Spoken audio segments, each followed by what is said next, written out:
সুপ্রিয় দর্শক, আসসালামু আলাইকুম। সবাইকে স্বাগত জানাচ্ছি আজকের গুরুত্বপূর্ণ সংবাদে।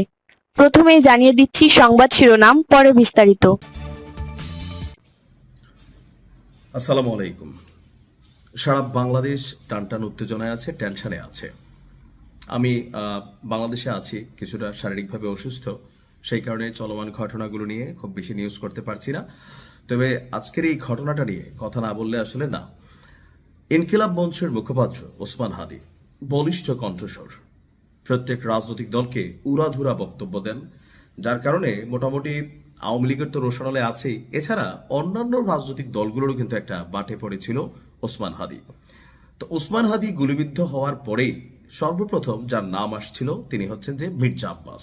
তার আসন থেকে কিন্তু ওসমান হাদি নির্বাচন করছিলেন, কিন্তু মির্জা আব্বাসের নামে এখন পর্যন্ত তেমন কোনো এভিডেন্স অথবা এই ঘটনার সাথে সংশ্লিষ্টতা এটা কিন্তু পাওয়া যায়নি। তো এই ঘটনার পর বিভিন্ন সিসিটিভি ফুটেজ এবং তথ্য উপাত্ত গোয়েন্দা তথ্য সবকিছু যাচাই বাছাই করার পর সন্দেহভাজন হিসাবে আপনার আসামি হিসাবে যাকে শনাক্ত করা হয়েছে ফয়সাল করিম মাসুদ ওরফে দাউদ খান। কে এই দাউদ খান, তার ব্যাকগ্রাউন্ড কি, কোন দল সে করত? তবে এই ঘটনায় যতটুকু তথ্য উপাত্ত সামনে আসছে, সবচেয়ে আশ্চর্যজনক বিষয় হচ্ছে এই ফয়সাল করিম ভুইয়া বা মাসুদ, সে আসলে ওসমান হাদির যে নির্বাচনী প্রচারণা, সেই প্রচারণার মধ্যে সে ছিল।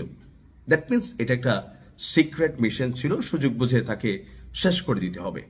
গেল কয়েকদিন আগে হাদি তার ফেসবুকে কিন্তু একটা স্টেটাস দিয়েছিল যে তার কাছে নামে বেনামে বিভিন্নভাবে আওয়ামী লীগ বা ছাত্রলীগ যুবলীগের অনেক ফোন আসছে, এর বাহিরে আননোন কিছু ক্যারেক্টারও ফোন আসছে। কিন্তু কেন এই ফয়সাল করিম মাসুদকে শনাক্ত করা হলো? আপনার আসুন দেখি তার আসল পরিচয়। ফয়সাল করিম নামের এই ব্যক্তি কার্যক্রম নিষিদ্ধ ছাত্রলীগের রাজনীতির সঙ্গে সম্পৃক্ত ছিলেন।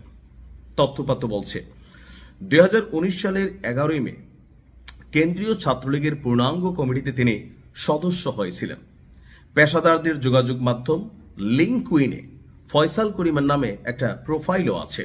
এই অ্যাকাউন্টটি যে ফয়সালেরই তা ঢাকা মহানগর উত্তর ছাত্রলীগের সাবেক এক নেতা নিশ্চিত করেছেন।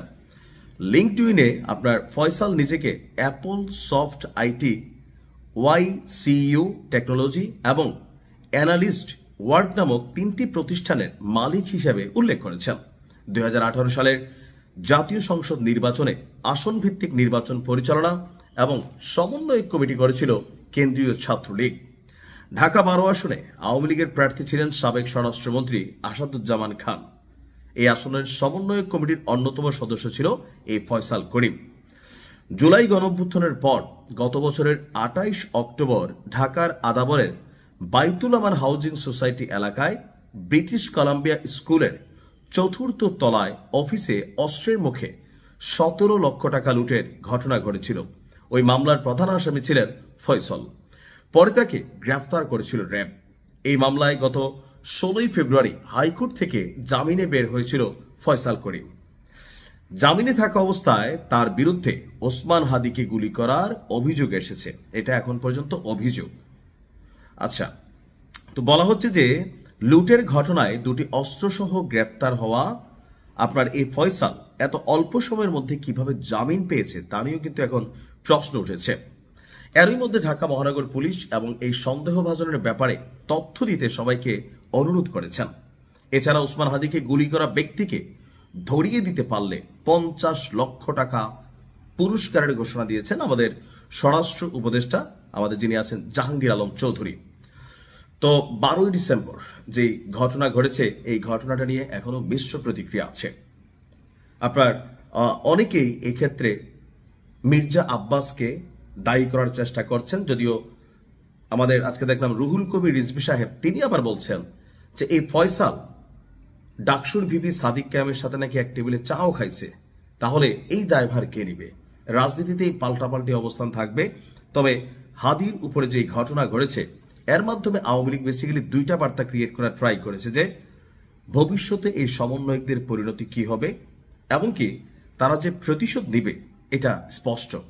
তবে সরকারের পক্ষ থেকে বা অন্যান্য রাজনৈতিক দলগুলোর পক্ষ থেকে একটা বার্তা আবার পাল্টা ক্রিয়েট করা হয়েছে, রাজনীতি নিয়ে বিভাজন থাকবে, ক্ষমতা নিয়ে থাকবে, কিন্তু যেখানে ছাত্রলীগ, আওয়ামী লীগ, যুবলীগের ইস্যু আছে, সেইখানে তাদের অবস্থানটা আবার একত্রিত।